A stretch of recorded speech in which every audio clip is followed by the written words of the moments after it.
Hi guys, নমস্কাৰ। মই জ্যোতিষৰ আজি আন এটা ভিডিঅ'লৈ আপোনালোকৰ মাজত আহি উপস্থিত হৈছোহি। মই যোৱাবাৰ শনিৰ চাৰে লগতে মেঘ ৰাশিৰ বিষয়ে কিছু অংশ আপোনালোকক কৈছিলোঁ। আজি মই জ্যোতিষৰ চাৰে কুম্ভ ৰাশিৰ জাতক জাতিকাসকলৰ বিষয়ে মই ক'বলৈ ওলাইছোঁ। অলৰেডি কুম্ভ ৰাশিৰ জাতক জাতিকাসকলৰ শনিৰ চাৰে কেতিয়াবাই হৈ আছে। যিহেতু শনিৰ চাৰে 7.5 বছৰ থাকে, যেতিয়া শনিৰ চাৰে যিসকল জাতক জাতিকাৰ শনিৰ চাৰে হয় তেতিয়া তেওঁলোকৰ চাৰে 7 বছৰ থাকে। গতিকে অলৰেডি কুম্ভ ৰাশিৰ শনিৰ চাৰে 5 বছৰ হৈ আছে আৰু 2.5 বছৰ তেওঁলোকে শনিৰ চাৰে প্ৰভাৱত থাকিব। আজি মই কুম্ভ ৰাশিৰ জাতক জাতিকাসকলৰ শনিৰ চাৰে অলৰেডি তেওঁলোকে শনিৰ চাৰে প্ৰভাৱ যিসকল জাতক জাতিকাৰ শনিৰ চাৰে লাগিছে, বিশেষকৈ আজি মই কুম্ভ ৰাশিৰ ক'ম। গতিকে কুম্ভ ৰাশিৰ জাতক জাতিকাসকলে তেওঁলোকে আগৰ চাৰে কি প্ৰভাৱ পাইছে বা কেনেধৰণৰ কি হৈছে, বিভিন্ন ধৰণৰ বাধা বিঘিনি অসুবিধা, সেইবোৰ নিশ্চয় তেওঁলোকে গম পাইছে। গতিকে শনিৰ চাৰে মই এইখিনিয়ে ক'বলৈ বিচাৰিছোঁ যে এতিয়া শনিৰ চাৰে কুম্ভ ৰাশিৰ, বিশেষকৈ কুম্ভ ৰাশিৰ শনি এইবাৰ মীন ৰাশিত সঞ্চাৰ হ'ব 29 মাৰ্চত। আজি 27 মাৰ্চ আৰু দুদিন আছে। এই দুদিনৰ পিছত এতিয়াতো শনিটো কুম্ভ ৰাশিত আছে, গতিকে শনি মীন ৰাশিলৈ যাব। মীন ৰাশিলৈ যোৱাৰ লগে লগে শনিৰ চাৰে কুম্ভ ৰাশিৰ হৈয়ে থাকিব আপ টু 2.5 বছৰলৈ। এই 2.5 বছৰৰ ভিতৰত কুম্ভ ৰাশিৰ জাতক জাতিকাসকলে এতিয়া শনিৰ চাৰে প্ৰায় 2.5 বছৰ আছে। গতিকে 2.5 বছৰ পিছতহে তেওঁলোকৰ শনিৰ চাৰে কমপ্লিট শেষ হ'ব। গতিকে এই 2.5 বছৰৰ ভিতৰত তেওঁলোকৰ কেনেধৰণৰ কি ধৰণৰ অসুবিধা বা বাধা বিঘিনি বা প্ৰব্লেম বা সমস্যা হ'ব, তেনেকুৱা ধৰণৰ মই কিছু আভাস দিবলৈ যত্ন কৰিম। বিশেষকৈ শনিৰ চাৰে কুম্ভ ৰাশিৰ চলি আছে। কুম্ভ ৰাশিৰ শনিৰ চাৰে 5 বছৰ অলৰেডি উকলি গৈছে আৰু 2.5 বছৰ শনিৰ চাৰে তেওঁলোকৰ ৰাশি চক্ৰত জ্যোতিষী অভিমত মতে থাকিব। গতিকে শনিৰ চাৰে মই যোৱা বাৰত আপোনালোকক কৈছিলোঁ যে শনিৰ চাৰে প্ৰতিকাৰ কি কৰিব লাগে, অলৰেডি মই আলোচনা কৰিছোঁ। ইয়াত মই শেষলৈ প্ৰতিকাৰৰ কথাটো ক'ম বাৰু। কিন্তু শনিৰ চাৰে কুম্ভ ৰাশিৰ জাতক জাতিকাৰ যদিও চাৰে হৈছে, তেওঁলোকৰ জাতক জাতিকাসকলৰ কাৰণে যিহেতু শনি তেওঁলোকৰ লৰ্ড হৈ যায়, অধিপতি হৈ যায়, গতিকে কুম্ভ ৰাশিৰ জাতক জাতিকাসকলৰ বাবে শনিৰ চাৰে বিশেষ অসুবিধাৰ সৃষ্টি কৰিব নালাগে জ্যোতিষী অভিমত। যদি তেওঁলোকে কুম্ভ ৰাশিৰ যিসকল জাতক জাতিকা তেওঁলোকে নিজৰ কৰ্ম কৰ্তব্য আদি বিভিন্ন ধৰণে বিভিন্ন ক্ষেত্ৰত যদি সুস্থিৰভাৱে কৰি আছে বা ভালকৈ কৰিছে, নিয়াৰিকৈ কাম কাজবোৰ যদি পালন কৰিছে, ডিচিপ্লিনেৰভাৱে তেওঁলোকে চলা ফিৰা কৰিছে সামাজিক জীৱনত, সামাজিক প্ৰেক্ষাপটত, তেওঁলোকৰ নিজৰ কৰ্ম অনুযায়ী, নিশ্চয় শনিৰ চাৰে তেওঁলোকক বেছি দুৰ্ভোগত নুভোগায়। আৰু বিশেষকৈ শনিৰ অধিপতিও হৈ গ'ল, গতিকে সেইবাবে তেওঁলোকক কিন্তু যিহেতু শনি মহাতান্ত্ৰিক আৰু যোগী গ্ৰহ আৰু শনিৰ মহিমা অপাৰ মহিমা, কিন্তু শনি তাৰ লগতে মই এটা কথা কওঁ, শনিও দেৱতা হয়। শনিৰ চাৰে কাৰণে বৰ বিশেষ ভয় কৰিবলগীয়া কথা নাই। নিত্য নৈমিত্তিকভাৱে যদি মানুহে নিজৰ কৰ্তব্যখিনি ডিচিপ্লিনভাৱে কাম কৰে, নিশ্চয় শনিৰ চাৰে বৰ বিশেষ এটা প্ৰব্লেমত নেপেলায় বুলি মই ভাবোঁ। গতিকে শনিৰ চাৰে কুম্ভ ৰাশিৰ জাতক জাতিকাৰ মীন ৰাশিত যিহেতু শনিৰ চাৰে মীন ৰাশিত শনি যিহেতু প্ৰৱেশ কৰিছে, গতিকে কুম্ভ ৰাশিৰ জাতক জাতিকাসকলৰ বাবে বৰ বিশেষ অসুবিধাৰ নহ'ব। কাৰণ এতিয়া 25 নম্বৰ নক্ষত্ৰত যিহেতু মীন ৰাশিত 3টা নক্ষত্ৰ থাকে, 25, 26 আৰু 27। গতিকে 25 নম্বৰ নক্ষত্ৰ হ'ল বৃহস্পতিৰ নক্ষত্ৰ। তাতে বৃহস্পতি বৃষ ৰাশিৰ ঘৰত প্ৰৱেশ হৈ আছে। গতিকে বৃষ ৰাশিৰ ঘৰ যিহেতু কুম্ভ ৰাশিৰ পৰা আমাৰ বিদ্যাস্থানৰ ঘৰ বুলি কোৱা হয়, চতুস্থানৰ ঘৰ বোলে, চতুস্থানৰ মাতৃসুখ, বিদ্যা বুদ্ধিৰ সুখ আদি বিভিন্ন ধৰণৰ বৃহস্পতি যিহেতু বহি আছে আৰু শনিৰ লগত বৃহস্পতিৰ এটা সমভাৱ আছে।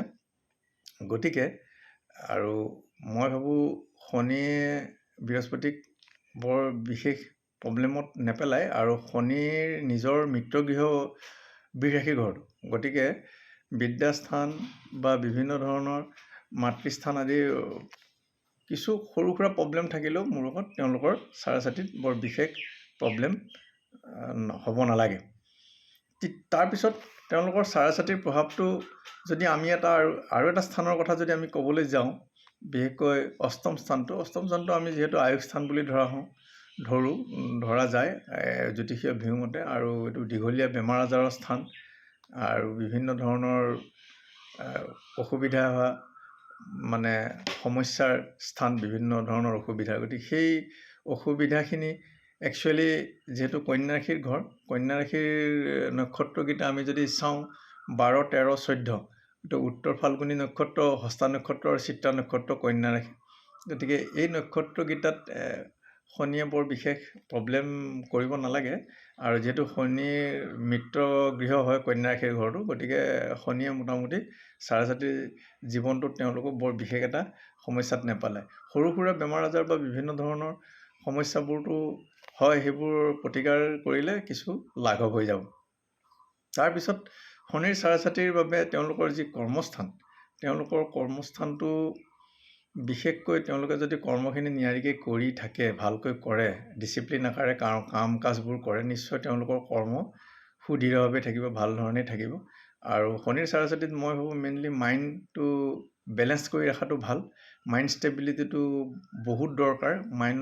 মনৰ স্থিৰতাটো যদি থাকি কাম কাজবোৰ ধীৰে সুস্থিৰে কৰে, শনিৰ ছাত্ৰ-ছাত্ৰীয়ে বৰ বিশেষ প্ৰভাৱ পেলাব নোৱাৰে। সৰু সুৰা কিন্তু বেমাৰ আজাৰ বা বিভিন্ন ধৰণৰ ঘাত প্ৰতিঘাত হয়তো হ'ব পাৰে, সেইবোৰৰ কাৰণে কিছু পৰিমাণে প্ৰতিকাৰ কৰা ভাল, আৰু প্ৰতিকাৰ কৰিলে শনিৰ ছাত্ৰ-ছাত্ৰীয়ে তেওঁলোকক বৰ বিশেষ এটা সমস্যাত আক্ৰান্ত নকৰাব। গতিকে কুম্ভ ৰাশিৰ জাতক জাতিকাসকলৰ শনিৰ ছাত্ৰ-ছাত্ৰীৰ বৰ বিশেষ সমস্যা নাই, যিহেতু কুম্ভ ৰাশিৰ অধিপতি শনি, আৰু শনিয়ে বিশেষকৈ অধিপতি ৰাশিবিলাকক বৰ বিশেষ সমস্যাত নেপেলায়। আৰু যদি তেওঁলোকে কাম কাজবোৰো লগতে সুস্থিৰভাৱে পালন কৰিছে, গতিকে শনিৰ ছাত্ৰ-ছাত্ৰীত তেওঁলোকৰ জীৱনটো সুন্দৰভাৱে অতিবাহিত হ'ব। গতিকে শনিৰ ছাত্ৰ-ছাত্ৰী কুম্ভ ৰাশিৰ জাতক জাতিকাসকলৰ বিশেষকৈ ধনু ৰাশিৰ ঘৰটোত শনিৰ দৃষ্টি পৰিছে, গতিকে ধনু ৰাশিৰ দৃষ্টিতটো কৰ্মখিনি ভাল যাব, সেই ইংগিতকে সূচায়। গতিকে ধনু ৰাশিৰ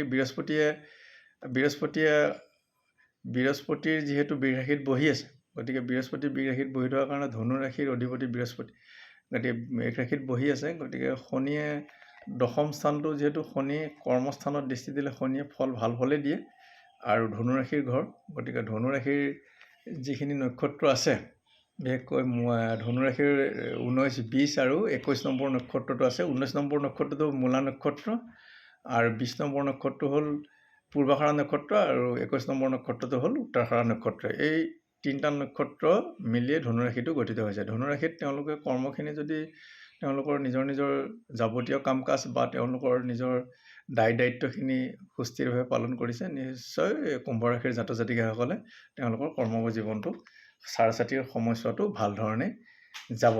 আৰু বিশেষ প্ৰতিকাৰ কৰিব লগা হ'লে মই এই প্ৰতিকাৰখিনিয়ে দিব বিচাৰোঁ কুম্ভ ৰাশিৰ জাতক জাতিকাৰ, যিহেতু শনিও তেওঁলোকৰ লৰ্ড, গতিকে প্ৰতিকাৰটো এই কেইটামান সামান্য প্ৰতিকাৰ তেওঁলোকে কৰিলে তেওঁলোকে মই ভাবোঁ উপকৃত হ'ব।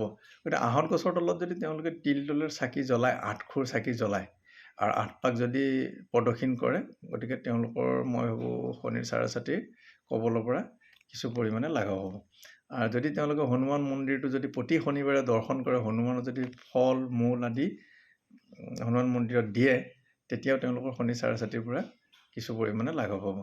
আৰু সন্ন্যাসীক অলপ ভোজন কৰাব পাৰিলে ভাল শনিবাৰ এটাত, তিথি বাৰ নক্ষত্ৰ চাই মেলি, আৰু লেঙেৰা মানুহক আপ্যায়ন কৰিব পাৰিলে ভাল। কালী মন্দিৰ দৰ্শন কৰিব, কালী মন্দিৰত 2টা নাৰিকল দিব পাৰিলে ভাল, ফল মূল আৰু নাৰিকল দিব পাৰিলে ভাল। আৰু শনিবাৰে বিশেষকৈ ব্ৰতত থাকিলে ভাল, শনিবাৰে বিশেষকৈ নিৰামিষ হ'ব লাগে আৰু ব্ৰতত থাকিব পাৰিলে ভাল। আৰু শনি অমাৱস্যা যদি এটা পালন কৰিব পৰা যায়, কাৰণ শনি অমাৱস্যা কেতিয়াবা আহি যায়, কোনোবা মুহূৰ্তত পৰি যায়, গতিকে সেই সময়ত শনি অমাৱস্যাটো যদি পালন কৰি বা ব্ৰত পালন কৰিব পাৰে খুবেই ভাল। গতিকে শনিৰ ছাত্ৰ-ছাত্ৰী কুম্ভ ৰাশিৰ জাতক জাতিকাসকলৰ কাৰণে বিশেষ চিন্তা কৰিবলগীয়া কোনো কাৰণ নাই। ভিডিঅ'টো মই ইমানতে সামৰণি মাৰিলোঁ। ধন্যবাদেৰে ইয়াতে ধন্যবাদ।